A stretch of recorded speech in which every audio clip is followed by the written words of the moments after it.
আমাদের বাড়িতে আম খাওয়ার মতো আমি আর আমার ছেলেই খাই। তো ওকে এক বাটি আম দুধ চিড়ে দিয়ে দিয়েছি। আর আমি একটু লাল চা খেলাম। চা না খেলে তো কোনো কাজ করতে পারবো না। আর কতটা মাছের ডিম এনেছে বর, আর করব একটা সবজি। তো মাছের ডিম আমার ভালো লাগে না, শ্বশুরের ভালো লাগে না।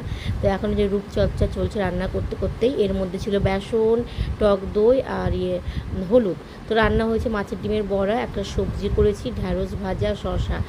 আর এখানে হচ্ছে চিংড়ি মাছ। তো চিংড়ি মাছটা কালকে ছিল, গরম করে নিয়েছি।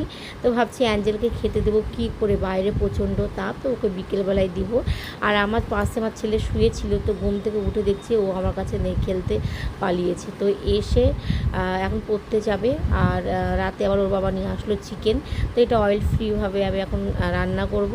আর তার সাথে করব হচ্ছে রুটি। আর এই গরমের মধ্যে তো শ্বশুর বলে গেছে যে আজকে ভাত খাবে। তো চলো আগে গরমে রান্নাটা কমপ্লিট করি। Tata, good night.